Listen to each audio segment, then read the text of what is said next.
En los comienzos de nuestra república, la primera prioridad es darle un orden a este país que están haciendo. ¡Señores, silencio! No es mi culpa, sino la del gobierno de Vilucho, de ese huemul de Freire. Sucesivos gobiernos conservadores logran consolidar ese orden. Por eso hay que trincarlos con firmeza. Demostrarles una vez por todas de que hay que respetar la autoridad. A veces por la razón y a menudo por la fuerza. Si usted muere hoy, la causa liberal muere con usted.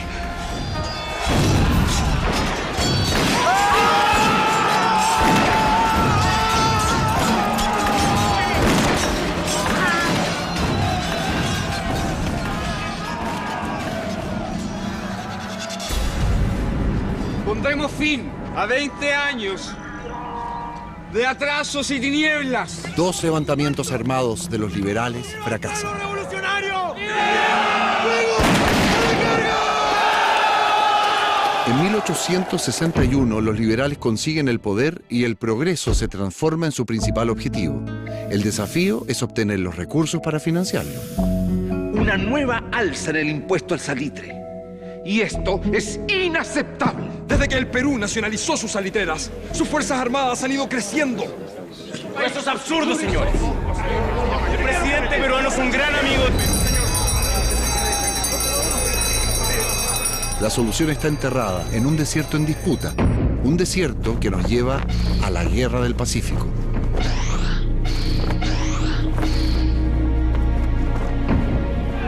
Un conflicto poco popular al principio, ¡A las armas, chilenos! pero que el combate naval de Iquique transforma en una gesta heroica donde todos quieren estar. ¡A las armas! ¡Viva Chile! ¡Viva Chile!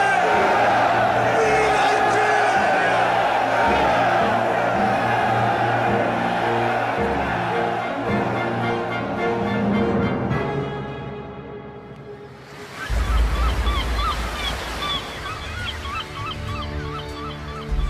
Prat es elevado por la población a la categoría de héroe nacional.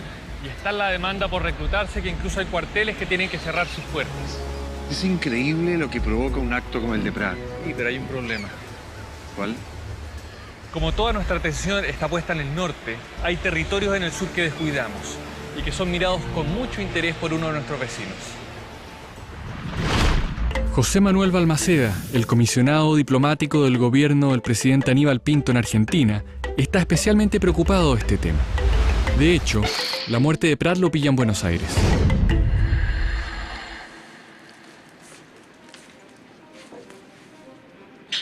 Canciller.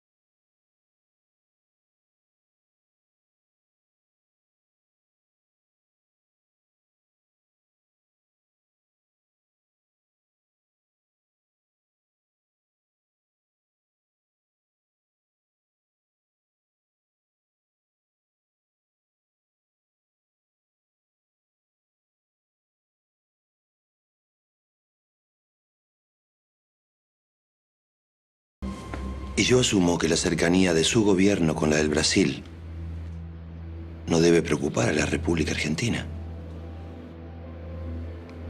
En absoluto. Solo nos interesa saber por qué la Argentina está movilizando sus tropas hacia el sur.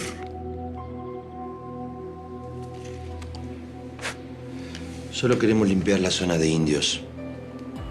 No es un misterio para nadie que nos interese la Patagonia, territorio que a ustedes no les preocupa. ¿O me equivoco? ¿No fue el señor Vicuña Maquena quien la llamó la imagen tenebrosa del caos? Canciller, no es que la Patagonia no nos preocupe. Lo que ocurre es que tenemos problemas más urgentes que resolver en el norte.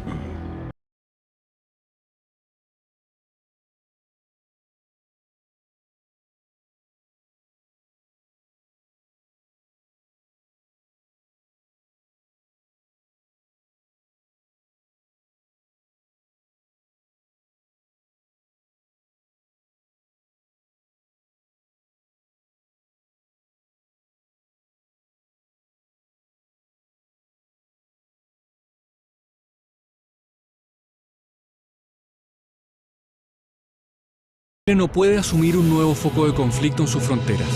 Por eso, el gobierno de Aníbal Pinto renuncia a disputar la soberanía sobre la Patagonia, a cambio de la neutralidad de Argentina en los problemas en el norte.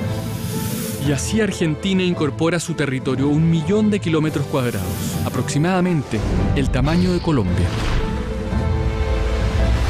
La mayor insensatez que se podía cometer era reñir con la Argentina por una comarca estéril, donde nuestra escasa población y nuestro más escaso capital se consumiría a fondo perdido. Firma Benjamín Vicuña Maquén. ¿Qué fue eso? Están intentando atrapar al Huáscar hace 6 meses. La primera preocupación de Chile es dominar el Pacífico y eso no ocurrirá hasta atrapar al Huáscar. Atento base. Objetivo alcanzado. Capitán Miguel Grau muerto. Marinos chilenos en control del Huáscar.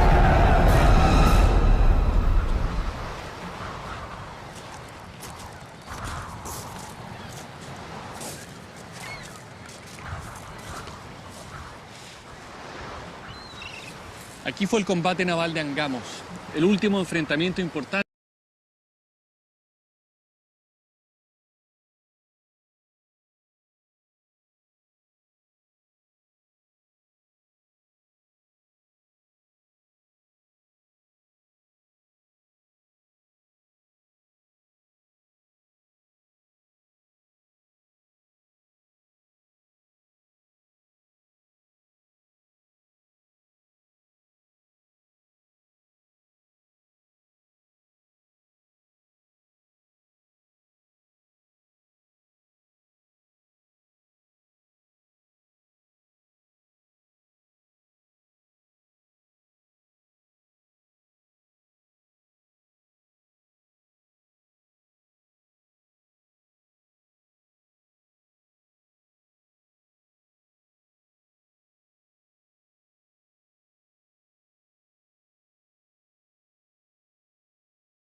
Todavía no entiendo por qué le llamamos la Guerra del Pacífico si donde menos peleamos fue en el mar.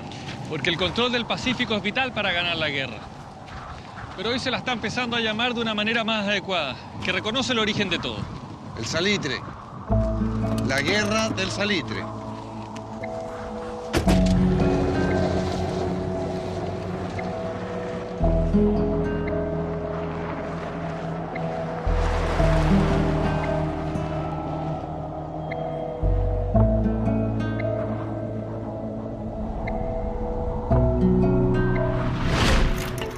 Luego de dominar el Pacífico, nuestras tropas, compuestas por más de 5.000 soldados, desembarcan en el puerto peruano de Pisagua, uno de los principales puertos de embarque del salitre peruano.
Morales tiene 14 años y logra enrolarse en el ejército haciéndose pasar por hombre. Va a ser descubierta destinada a labores de cantinera o enfermera de los soldados en campaña. Ella es una de las muchas mujeres y niños que se suman al ejército sin preparación alguna.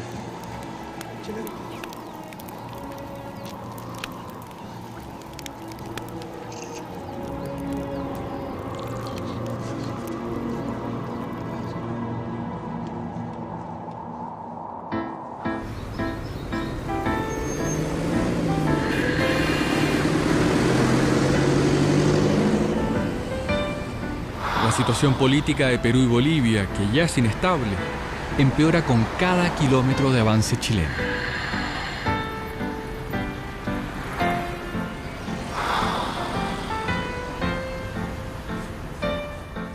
Las victorias chilenas se suman y los presidentes de Bolivia y Perú son depuestos y los chilenos siguen avanzando hacia Lima.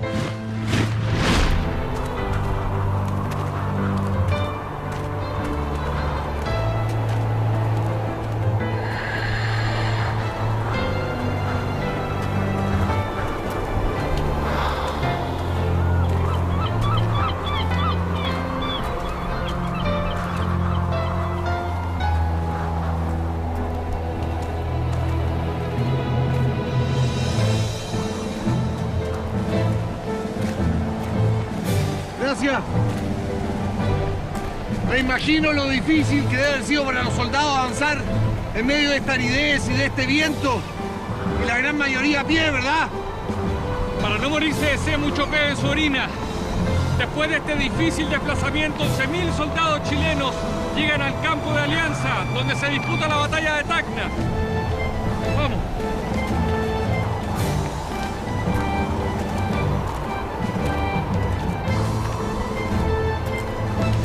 En la batalla de Tacna mueren 500 chilenos y más de 2.000 soldados enemigos. Otros 4.000 adversarios abandonan la batalla.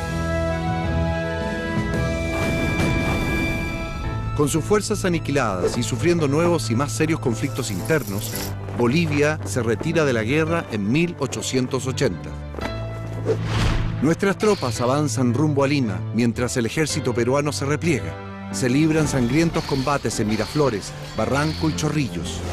Estas prósperas localidades peruanas terminan arrasadas por nuestras tropas, que tras emborracharse con lo que encuentran en bodegas y casas, cometen ahí serios abusos contra la población civil.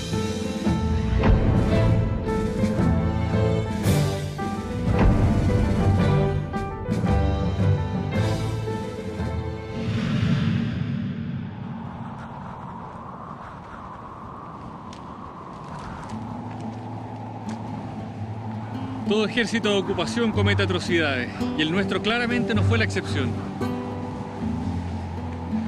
Sí, pero eso no es excusa, Manuel. Mal de muchos.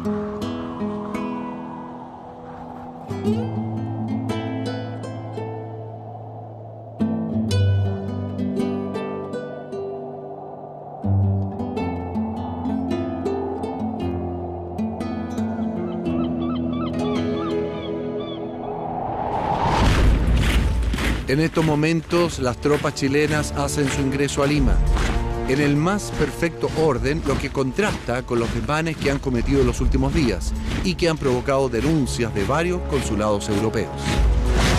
La bandera chilena es izada en la Casa de Gobierno del Perú.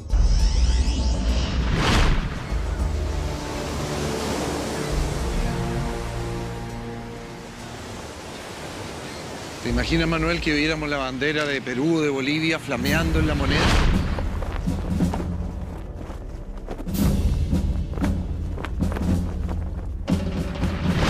Es fuerte.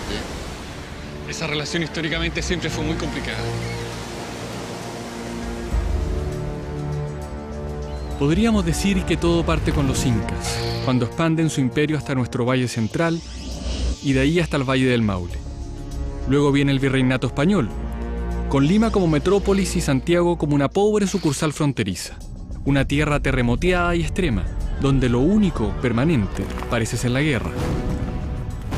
Chile ayuda al Perú a liberarse del yugo de los españoles, no en una, sino en 2 ocasiones, que es la misma cantidad de veces que hemos estado en guerra.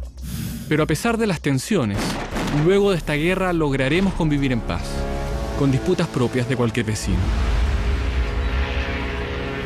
Gracias. ¿Y el famoso pisco sour? De su origen sí que no hay duda. Empieza a prepararse en Perú hasta fines de 1920. ¿Y nuestras tropas cuánto tiempo se quedan en Lima? Hasta marzo de 1884. Casi 3 años.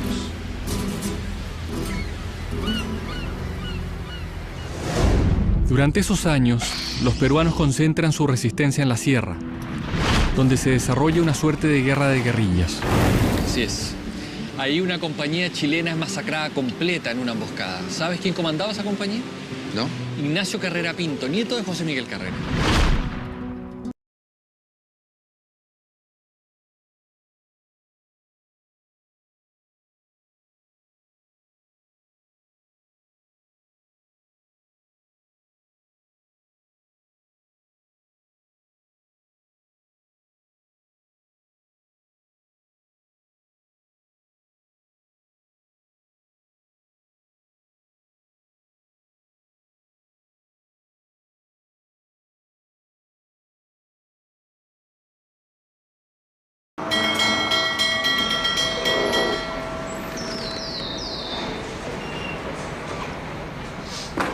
El 20 de octubre de 1883 se firma el Tratado de Ancón, que pone fin a la guerra con el Perú.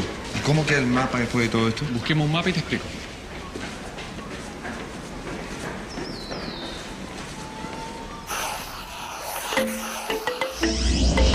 Chile gana 600.000 kilómetros cuadrados en la guerra contra Perú y Bolivia. Bolivia pierde el territorio de Antofagasta y Perú pierde el territorio de Tarapacá. El destino de las ciudades de Arica y Tacna se decide después, en 1929, mediante el Tratado de Lima. Tacna para el Perú y Arica para Chile.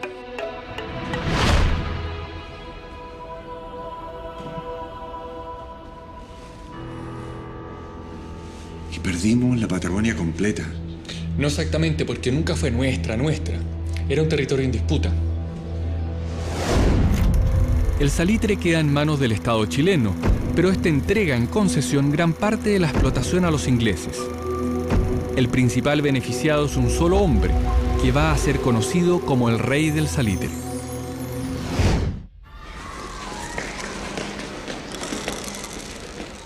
Ay, Manuel, peleamos 5 años la Guerra del Pacífico, que muchos conocen como la Guerra del Salitre. Pero al fin y al cabo nos quedamos con el salitre más o menos. Déjame explicarte. Hola, niños. Hola. ¿Presta la bolita? Sí. Gracias. Mira, antes de 1879, casi todas las salitreras están en territorio peruano. Y ellos explotan el 58% de la producción. El 19% lo explotan empresas chilenas y el 13% es explotado por empresarios ingleses. Después de la guerra, las salitreras quedan en nuestras manos, pero el Estado de Chile entrega su explotación en concesión. Así, los británicos se quedan con la explotación del 55% de la producción de salitre. El 15% es explotado por capitales privados chilenos. Y el resto queda en manos de alemanes y españoles, entre otros. O sea que después de que Chile gana la Guerra del Salitre, los extranjeros se quedan con la concesión. ¿Por cuántos años? La concesión dura todo el tiempo que sea explotable el mineral. Y el Estado de Chile se limita a cobrar como impuesto 1/3 de las ganancias. ¿Y eso es mucho? Muchísimo. Y es tal el optimismo que el Estado incluso... Mis bolitas. Perdón.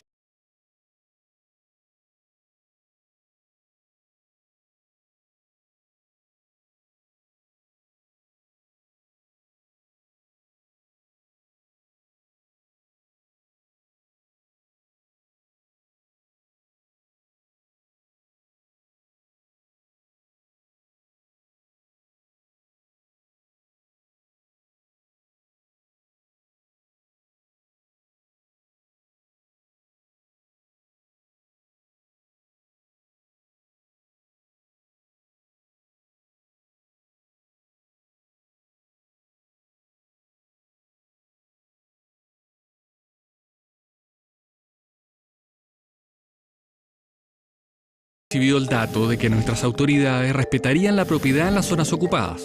Y aprovechan de comprar a precio de liquidación, ¿verdad? Sí, claro. North se jacta de haber llegado a Valparaíso con 10 libras en el bolsillo. Y solo una década después ya controla las principales actividades económicas de la provincia de Tarapacá y se convierte en uno de los hombres más ricos del mundo. El gran vencedor de la guerra.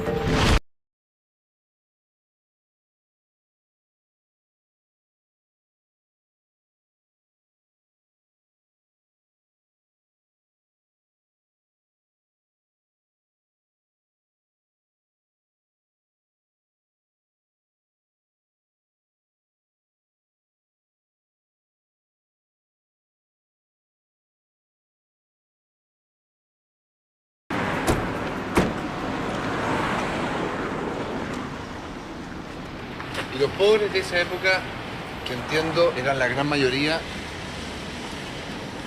¿reciben algo de esa plata? La ven de manera indirecta, en obras públicas, en algunas iniciativas en educación. Pero en ese entonces el Estado aún no se preocupa del tema social, ni en Chile, ni prácticamente en ningún lugar del mundo.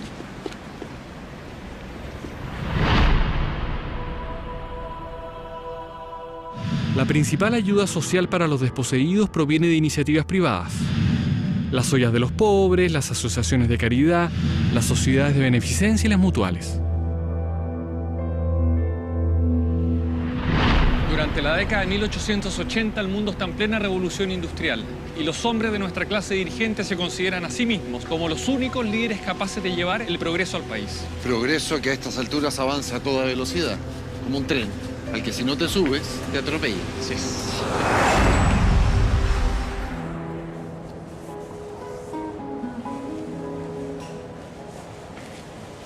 Este es el antiguo Club de la Unión, ¿verdad? En estos exclusivos salones muchas veces se decide la suerte del país. Mire, como la nación civilizada que somos, hemos logrado todas las conquistas que nos hemos propuesto. Por la pacificación. Por la pacificación.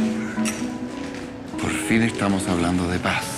No te engañes, no están hablando de la guerra que acaba de terminar, están hablando de la pacificación de la Araucanía, que de pacífica no tuvo nada. Para 1850, los mapuche aún conservan el control de 10 millones de hectáreas. Con el norte asegurado, el avance del progreso mira ahora hacia el sur, hacia territorios que pasamos varios años sin tomar en cuenta. Recién en 1852 comienzan los intentos por integrar estas tierras al resto del país. Luego de constantes fracasos, en la década de 1880, el gobierno decide hacer esta ocupación cueste lo que cueste. El plan, que irónicamente se llama de pacificación, es diseñado por el comandante de ejército Cornelio Saavedra. El objetivo se logra no solo a través de una guerra contra los indígenas armados, sino también contra la población mapuche. Mediante la táctica de la tierra arrasada, se afecta la subsistencia de la población mapuche, no solo incendiando sembradíos y confiscando su ganado, sino también quemando sus casas, capturando a sus familias y matando a miles de inocentes. Estos hechos, que tienen duras críticas en la capital, no impiden que el gobierno remate y venda los terrenos mapuche. La estrategia de ocupación consiste en ir corriendo cada vez más al sur la línea fronteriza. Para 1883, los mapuche han perdido sus tierras. Despojados de lo más valioso para su cultura, se enfrentan a la miseria. Por primera vez en la historia republicana, nuestro Estado chileno proclama soberanía sobre todo el territorio nacional. Varios pueblos originarios de América enfrentan el exterminio de su cultura y el despojo de sus tierras. En esta época, muchos creen que este es el camino inevitable del progreso.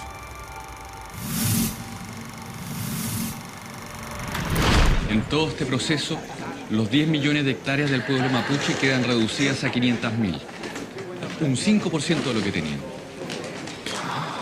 El gobierno está promoviendo leyes de persecución a la iglesia. Y el país creyente no va a aceptar en silencio dichos atropellos. El país lo que quiere es seguir la senda del progreso. Pero no un progreso egoísta y anticatólico como pretenden imponer ustedes los liberales. El gobierno no quiere perseguir a la iglesia, simplemente quiere manejar los asuntos civiles, tal como los Estados Unidos. Lo que yo propongo es una medida intermedia. El matrimonio es un sacramento divino. Pero con un efecto legal. Ambos matrimonios se podrían inscribir en el registro civil. Aquí está dominando un liberalismo jacobino.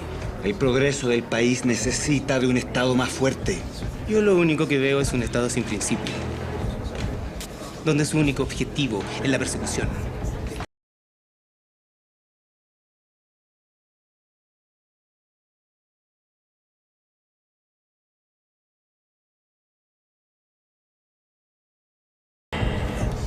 Ahora le tocó a la Iglesia.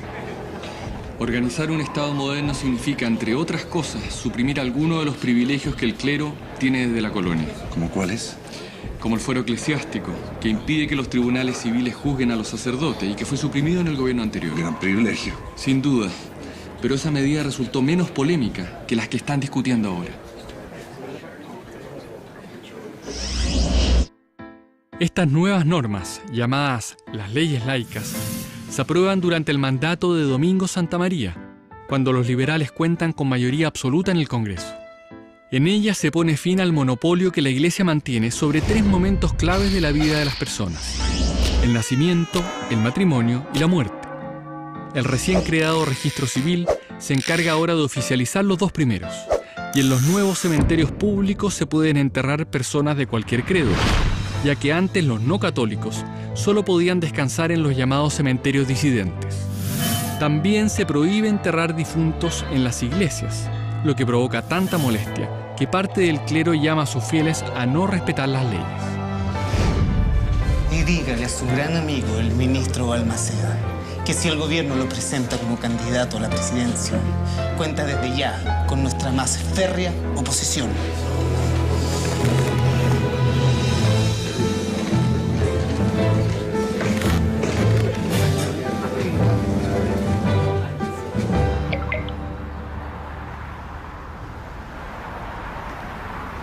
Y entonces Balmaceda se presenta como candidato.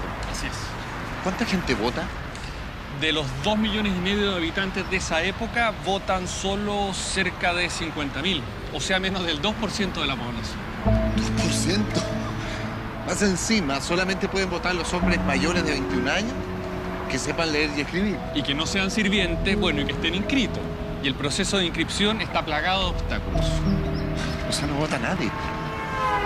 Y entre ese 2% gana Balmaceda. Jura como presidente en 1886 con un discurso conciliador. Quiere bajarle la tensión al conflicto con la Iglesia y lograr que Chile dé un salto al inminente siglo XX.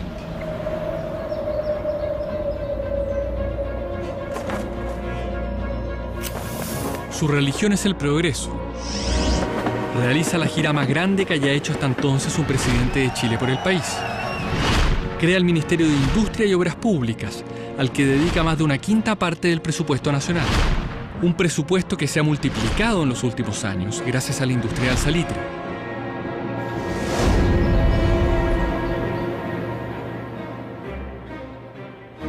Mira, yo sé que es tu amigo, pero seamos objetivos.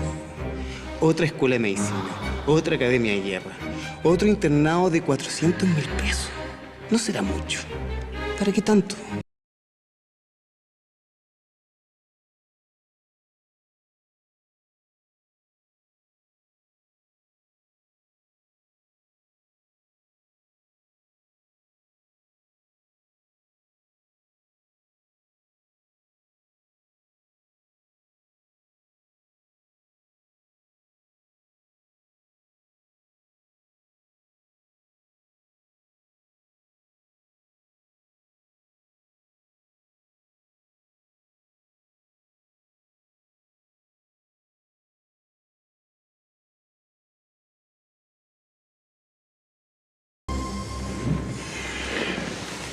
Mira, nosotros no tenemos los recursos de Argentina. Y para mí, su empeño es tirar la plata a la calle. Tu presidente se está gastando todo el dinero. Y está loco. Esto tiene que terminar.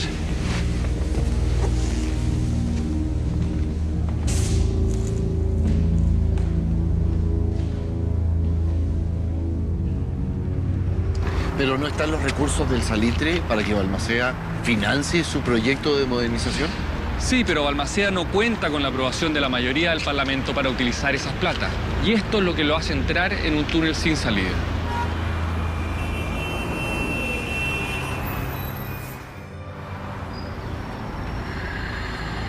Entonces Balmaceda aprovecha esta bonanza económica para modernizar el país, lo que la oposición lo ve como un despilfarro. La oposición no está en contra de la modernización, sino de la forma de llevarla adelante. Entonces, ¿qué le molesta tanto? Aparte de su fuerte presidencialismo, Balmaceda fortalece y agranda al Estado y recurre a sectores medios para llenar los cargos vacantes. Así, un nuevo actor político comienza a asomarse en la escena nacional. Como siempre, nadie quiere perder el poder. Ahora, lo peor para Balmaceda es que la campaña de desprestigio no solo viene del bando conservador. Sus propios amigos liberales comienzan a abandonarlo.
La próxima enajenación de una parte de la propiedad salitrera del Estado abrirá nuevos horizontes al capital chileno.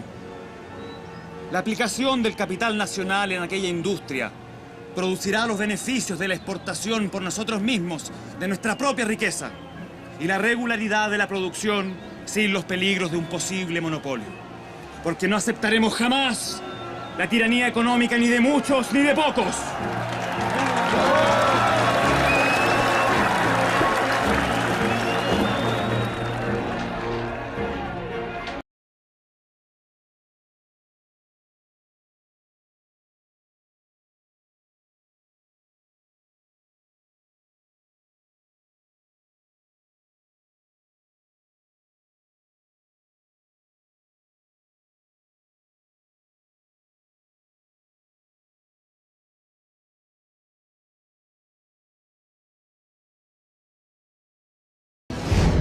A las pocas semanas del discurso de Balmaceda, el famoso magnate inglés John North realiza su propia gira por nuestro país.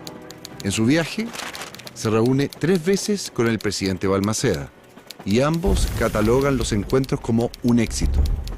El rey del salitre vuelve a su país mostrándose optimista, tranquilo y confiado en el futuro de sus inversiones aquí en Chile. Aunque North intenta ganarse a Balmaceda incluso con regalos, el presidente se muestra distante. Eso debe haber sido un desaire para el inglés. Se dice que North termina financiando a los opositores a Balmaceda. O sea, finalmente se convierte en su enemigo. Eso no lo sabemos con certeza, pero lo que sí te puedo asegurar es que los más grandes enemigos de Balmaceda están aquí.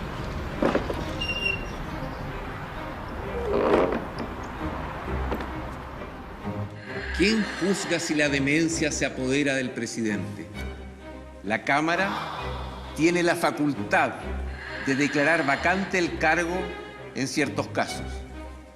Y es conveniente que vaya meditando acerca del estado moral y fisiológico del presidente de la República.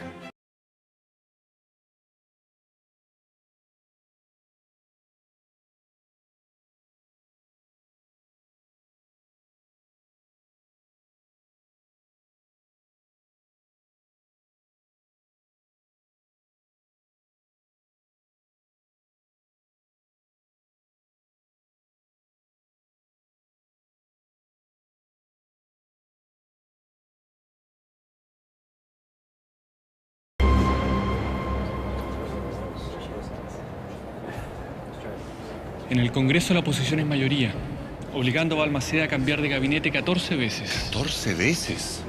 Bueno, esa es una de las herramientas constitucionales que tiene el Congreso para presionar al presidente, ¿verdad? La otra es dejarlo sin recursos, y eso es lo que hace el Congreso en enero del 91. Como el gobierno se queda sin plata. No, porque Balmaceda desconoce la decisión y por decreto se autoasigna el mismo presupuesto del año anterior.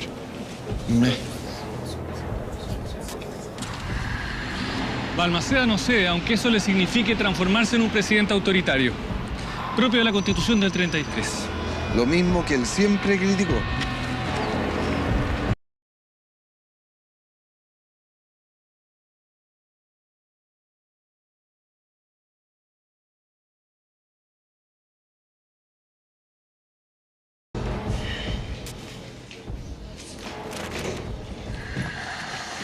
Por el bien del país hay que terminar con esta tiranía.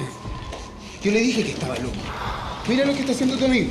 Actúa totalmente fuera de la ley. Diputado, usted sabe bien que ya no comparto las ideas del dictador Balmaceda.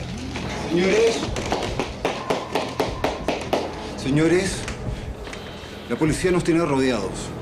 El gobierno ha decretado el cierre del club.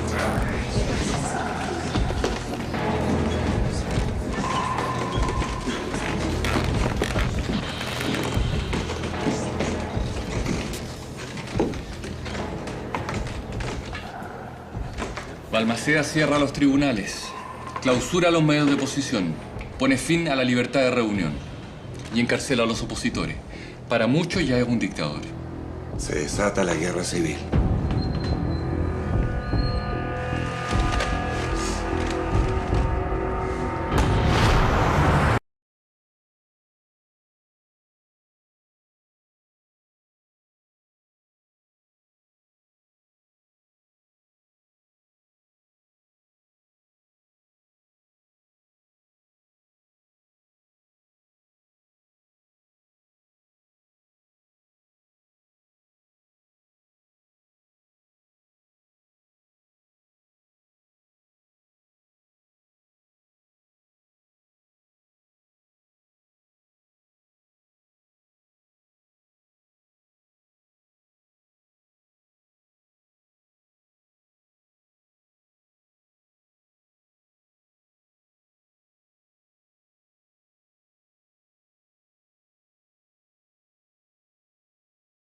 Debe abandonar el cargo.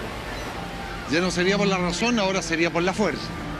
Y el Congreso designa al almirante Jorge Montt como comandante de la escuadra sublevada. Sublevación que se inicia el 6 de enero de 1891. El Congreso se traslada a Iquique con el apoyo de la Armada para asegurar el control de las riquezas mineras. ¿Y el ejército? Parte de los militares está con Balmaceda, pero las posiciones se extreman, sobre todo después de la llamada matanza de Locañas.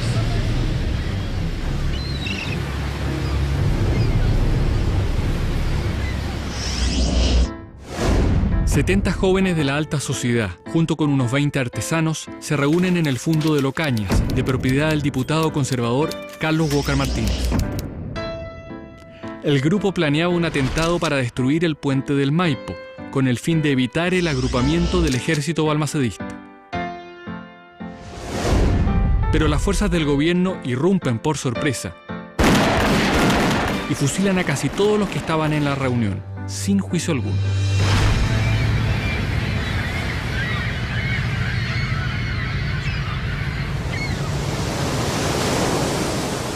Quieranlo o no, se transforma en una dictadura.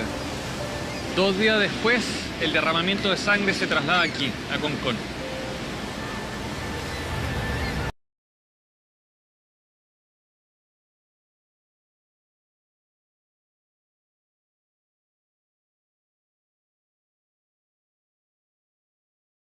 Mil opositores al gobierno se pelean en una batalla contra 7.000 hombres leales a Balmaceda.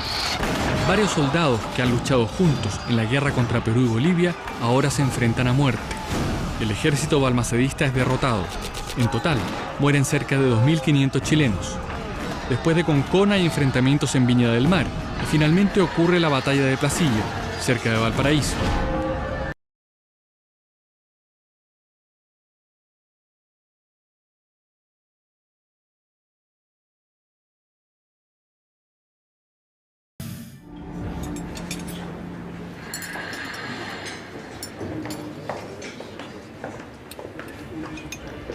Señor presidente, es de Quillota.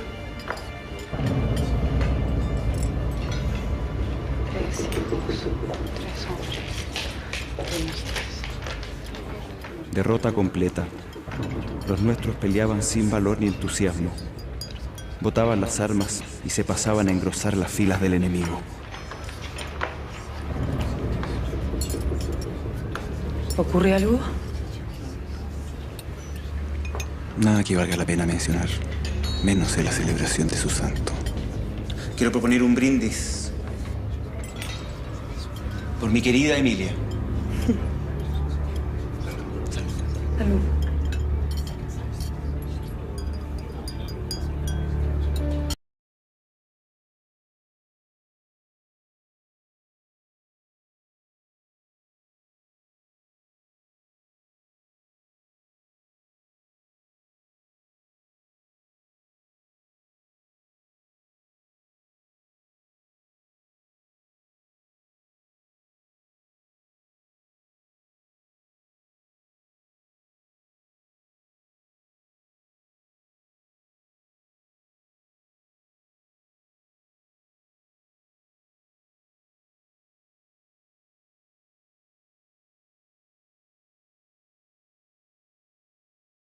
Balmaceda envía a su familia a la embajada de Estados Unidos. Mientras tanto, los opositores, los que ganaron la guerra civil, saquean y destruyen las propiedades de su familia y las de sus partidarios más cercanos. Lamentablemente no va a ser la última vez que este país se vea dividido por el odio. ¿Por qué estamos aquí? Porque aquí estaba la embajada argentina donde Balmaceda se asila a la espera del último día de su mandato.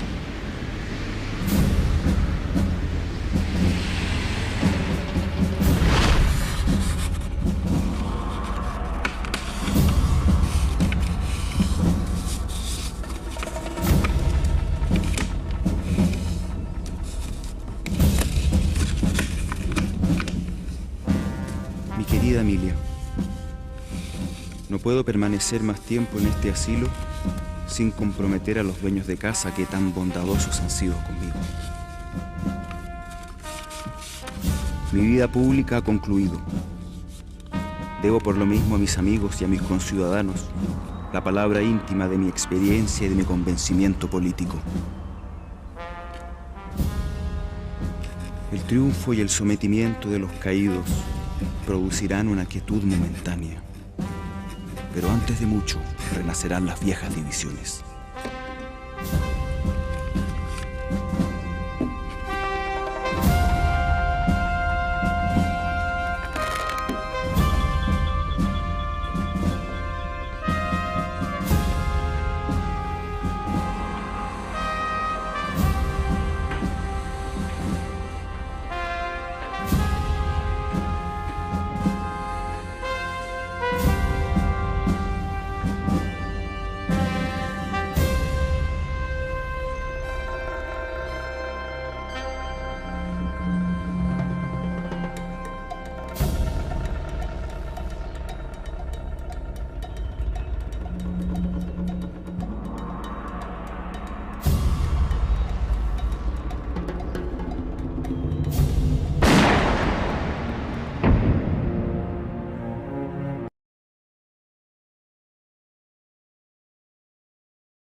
El testamento político que deja Balmaceda es bastante profético con respecto a los años que vendrán.